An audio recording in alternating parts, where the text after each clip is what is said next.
नमस्कार दोस्तों, मैं हूं गौरव और आप देख रहे हैं मार्केट रिपोर्ट। आइए बात करते हैं निफ्टी के 30 जुलाई के कॉन्ट्रैक्ट की। एक्सपायरी बहुत नज़दीक है। आज मैं ये वीडियो बना रहा हूँ, संडे है, बस इसमें 4 दिन और बचे हैं ट्रेडिंग सेशन के। शुरुआत करने से पहले हम बात करते हैं कि हमारा जो पिछला ट्रेडिंग सेशन था वो किस तरीके का रहा। आइए शुरू करते हैं।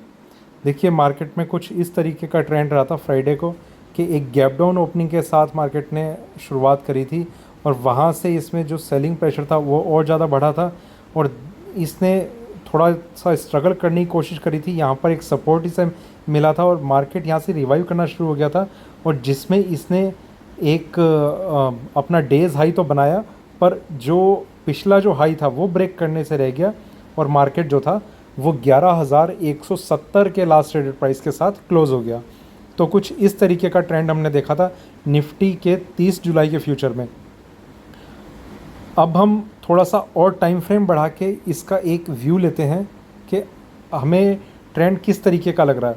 देखिए, अगर आप 15 मिनट के चार्ट पे ओवरऑल इसका व्यू डालेंगे अभी, तो आपको एक चीज़ समझ में आ रही होगी कि ये रेंज में ट्रेड कर रहा है और रेंज काफ़ी बड़ी है 15 मिनट के चार्ट पे।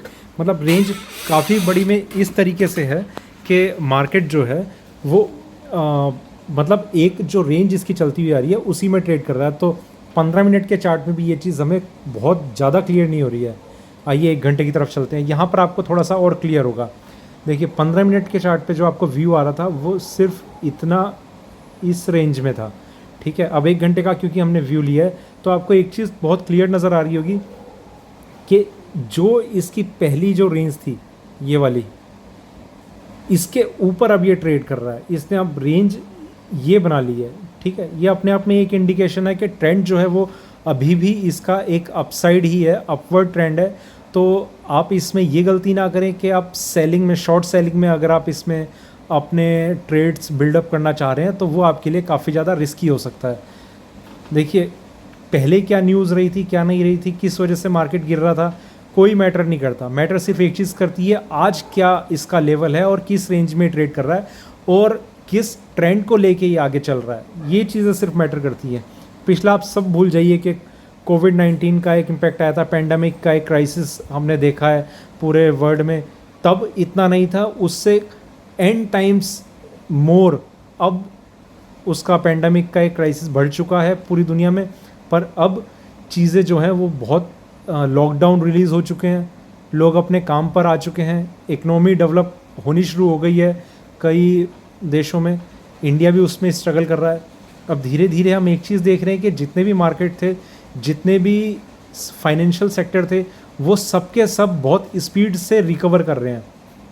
तो ये एक इंडिकेशन है मार्केट में इसके रिवाइवल का, ठीक है। आइए, ये 1 घंटे का चार्ट है, मैं डेली चार्ट्स की तरफ चलता हूँ। यहाँ पर भी अगर आप देखेंगे तो यहाँ देखिए बहुत क्लियर ये इंडिकेशन है। ये मई का मिड सेशन था जब इसने अपना ये वाला लो लगाया था, ठीक है। वहाँ से इसमें एक क्लियर कट एक रिकवरी देख रहे हैं, ट्रेंड देख रहे हैं ऊपर की साइड में, जो आज की डेट में भी कंटिन्यू है। इसने जो अपनी क्लोजिंग दिखाई है वो अपने बिल्कुल हाई पर दिखाई है। यहाँ पर आप देख सकते हैं ये क्लोजिंग इसने दिखाई है, बिल्कुल हाई के आसपास ये क्लोज हो रहा है। 11,000 के ऊपर सस्टेन करना, ये कोई एक शार्प फॉल जो आया था ये वो नहीं है। देखिए, मैं आपको एक चीज़ बताता हूँ,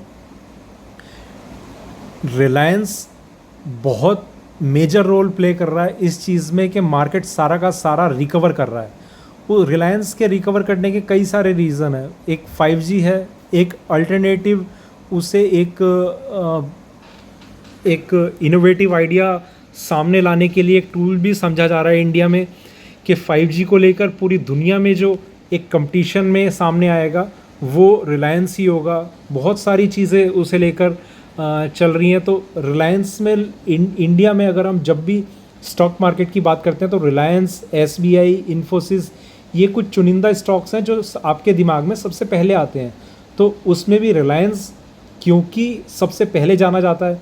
अगर हम पॉलिटिकल वर्ड की बात करें तो मोदी को और अंबानी को एक साथ जोड़ा जाता है कि, तो एक तरीके से बिल्कुल ये चीज़ बिल्कुल सही है कि इतने जो वर्ल्ड लीडर्स हैं उनका कहीं ना कहीं एक फ़ंड की इन्वॉल्वमेंट उन्हें चाहिए होती है और वो ऐसे ही कहीं किसी कंपनी से उन्हें मिलती है जो बड़े इंडस्ट्रियलिस्ट होते हैं तो उसमें अगर अंबानी का नाम जोड़ा जाए तो कोई बहुत बड़ी बात नहीं है, ठीक है। तो रिलायंस एक मेजर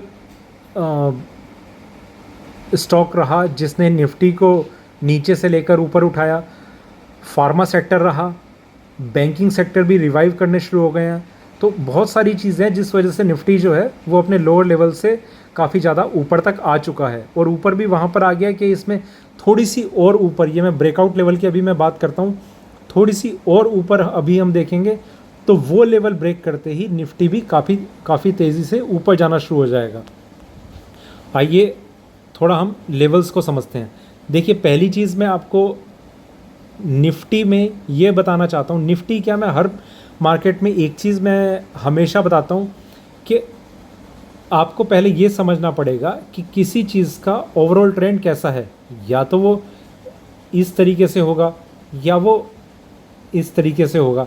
ये समझना आपके लिए कोई भी रॉकेट साइंस नहीं है। बहुत इजीली आपको मार्केट को डेली चार्ट्स पर, वीकली चार्ट्स पर, या फिर थोड़े से बड़े टाइम फ्रेम पे, मतलब वीकली डेली से कम होगा, जैसे 8 घंटे के, 4 घंटे के, उतने टाइम फ्रेम पर भी आप सेट कर सकते हैं, जो आपको सामने दिखते ही समझ में आ जाएगा कि इसका जो ट्रेंड है वो किस साइड का है।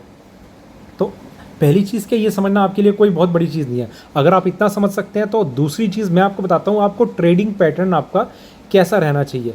देखिए, मार्केट जब भी इस तरीके की किसी मूवमेंट में रहता है तो उसमें एक चीज़ है, मार्केट जो है वो इस तरीके से मूव कर रहा होगा, ठीक है। ये मैंने बहुत रफली बनाया, ऊपर नीचे ज़्यादा हो सकता है इसका, ठीक है। यहाँ भी अगर आप देखेंगे ना तो ट्रेंड इसका इसी तरीके का है। बहुत ही एग्जैक्टली अगर आप ये देखेंगे, लाइन यहाँ से टच कर दी, यहाँ से टच कर दी, इस तरीके का नहीं हो सकता, पर आपको कम से कम ट्रेंड ज़रूर समझ में आ जाएगा। तो इस तरीके का ट्रेंड जब होगा तो पहली चीज़ आपको ये क्लियर हो जाएगी कि ट्रेंड ऊपर की साइड में है। दूसरी चीज़ आपको ये क्लियर होगी कि मुझे जो ट्रेड्स लेने हैं वो मुझे ट्रेंड के साथ लेने हैं, ठीक है। आप कोई भी गलती मत कीजिए शॉर्ट सेलिंग की। अगर आप शॉर्ट सेलिंग में हैं, ट्रेंड ऊपर है, तो आपका रिस्क जो है वो 2 टाइम्स एटलीस्ट ज़्यादा हो जाता है, ठीक है। रिस्क आपका रिवर्सल में हमेशा ज़्यादा होता है, भले ही कितने भी, अगर आप टेक्निकल्स जानते हैं तो कितना भी RSI कितना भी स्ट्रॉन्ग हो चुका हो, कितना भी ओवरबॉट कंडीशन आपको दिखा रहा हो, पर अगर आप ट्रेंड के अगेंस्ट हैं तो RSI आप जानते हैं कि जब 85 पर होता है तो 85 से अगर वो 90 पर पहुंचता है तो कितना भी आपने RSI को देखा हो, आपकी पोजीशन उस कंडीशन में आ जाती है उस 5 पॉइंट्स के RSI बढ़ने पर ही, कि आपका पोर्टफोलियो कम से कम आधा हो जाता है। तो आप उस सिचुएशन में ना जाएं कि सिर्फ आप एक इंडिकेटर देख रहे हैं, आप ओवरबॉट कंडीशन देख रहे हैं, पर आप ट्रेंड के साथ नहीं हैं।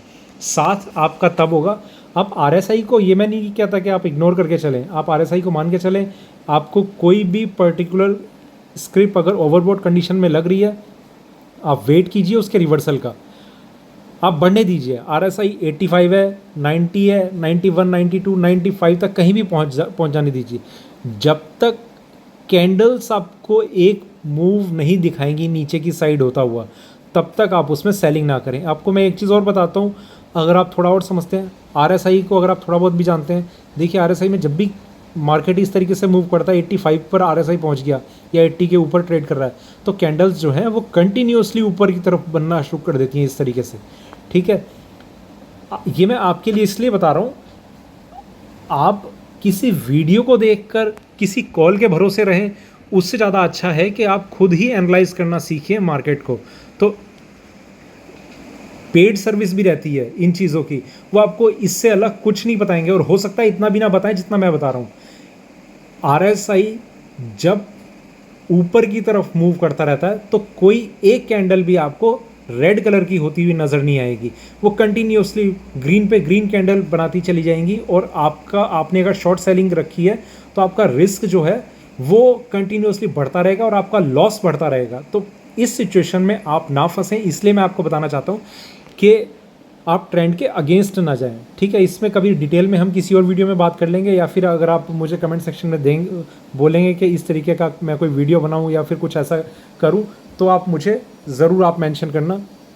मैं कोशिश करूंगा कि किसी संडे को, क्योंकि संडे सैटरडे को मेरे पास थोड़ा सा टाइम फ्री होता है तो मैं कोशिश करता हूँ कि ऐसे नॉलेजेबल वीडियोस मैं बनाता रहूँ।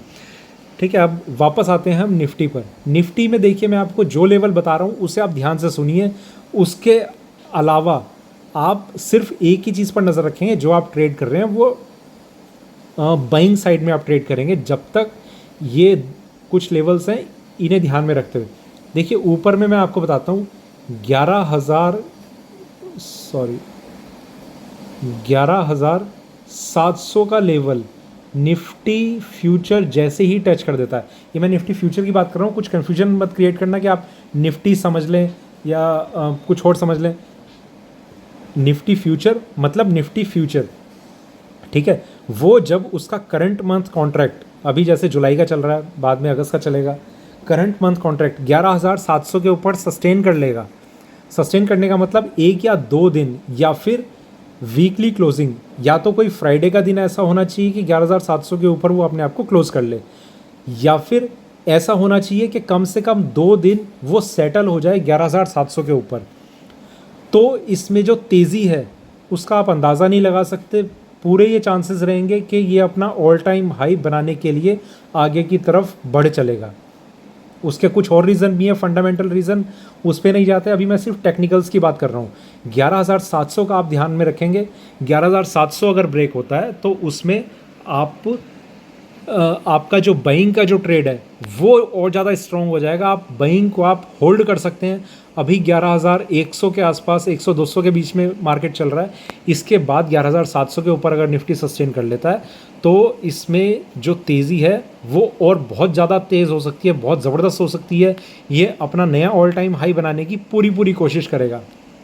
थोड़ा सा ऊपर है तो हम ये भी चीज़ देख सकते हैं कि इसमें अभी 11,400 से 11,500 के बीच में हमें एक रेजिस्टेंस देखने को मिले। ठीक है, ये हमें चार्ट्स पर इस तरीके का एक व्यू देखने को मिल सकता है, ऐसी एक्सपेक्टेशन है।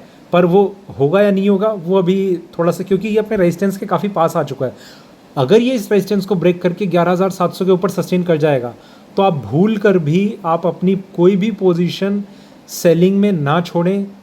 ये मैं उस बेस पर कह रहा हूँ कि टेक्निकल्स का कहीं ना कहीं एक बेस ज़रूर होता है मार्केट में, जिसे अगर आप इग्नोर करते हैं तो आपको एक की जगह 10 रुपये पे करने पड़ते हैं। तो मैं आपसे यही रिक्वेस्ट करता हूँ कि आप इन चीज़ों को ध्यान में रखें।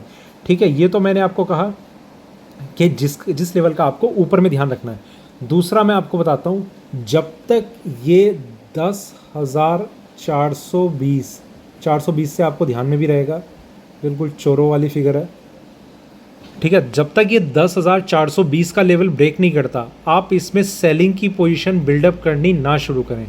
10,420 पर जिस दिन आ जाएगा उस दिन आप सेलिंग में पोजीशन लेनी शुरू कर दीजिएगा और बाइंग की आप इग्नोर करनी शुरू कर दीजिएगा।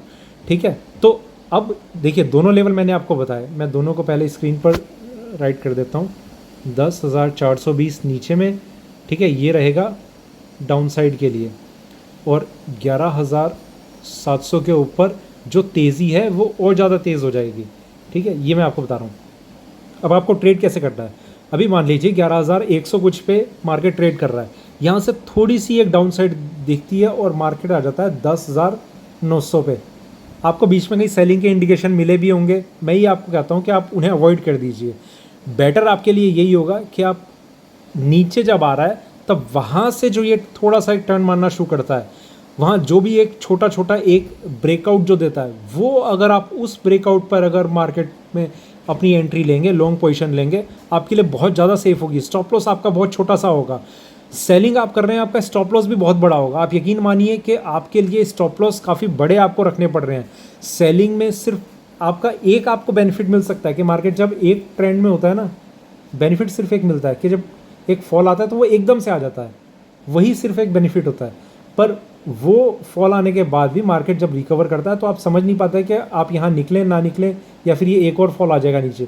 तो ये सारी चीज़ें मैं आपको इसलिए बता रहा हूँ, कहीं ना कहीं मुझे ये लगता है कि जो लोग मार्केट को ऑपरेट कर रहे हैं, आप उनका जो ऑपरेट करने का तरीका है उसे अगर आप नहीं समझ पा रहे तो कम से कम आप ये समझ के आप ट्रेड कर सकते हैं कि आपको कहाँ पर एंट्री लेनी है, कहाँ एग्जिट करना है, ये आपको पूरा का पूरा समझ में आना चाहिए।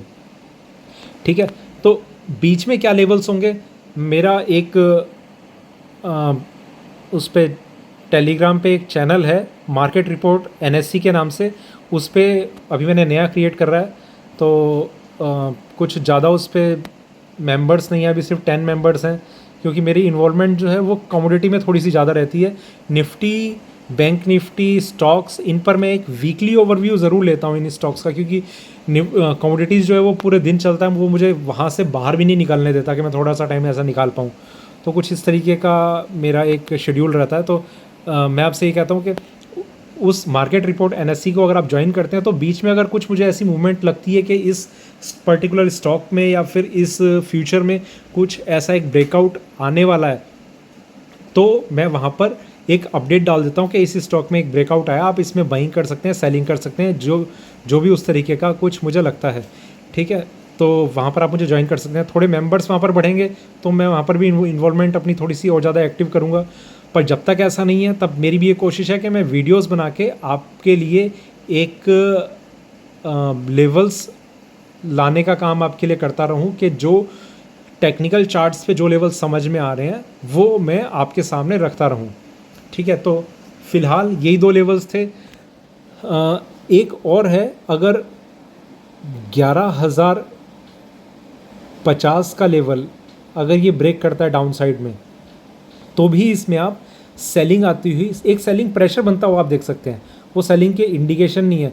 तो ये अगर ये ब्रेक करता है तो 10,900 तक आ जाएगा, 10,800 आ जाएगा, तो वहाँ से अगर निफ्टी टर्न मारना शुरू करेगा तो वो आपके लिए एक अच्छी अपॉर्चुनिटी होगी बाइंग करने के लिए। तो कुछ इस तरीके का आप ट्रेंड ले सकते हैं। देखिए, मैं आपसे फिर से रिक्वेस्ट करूँगा, अपवर्ड ट्रेंड है, सेलिंग आती है, वो आपके लिए एक बाइंग अपॉर्चुनिटी होगी, उसे आप सेलिंग ना समझें जब तक वो 10,420 का लेवल आज के मार्केट के हिसाब से ब्रेक नहीं करता। ठीक है, तो ये था मेरा निफ्टी फ्यूचर पे आज का वीडियो अच्छा लगा हो तो लाइक करें, शेयर करें, बने रहें मेरे साथ, देखते रहिए मार्केट रिपोर्ट। धन्यवाद।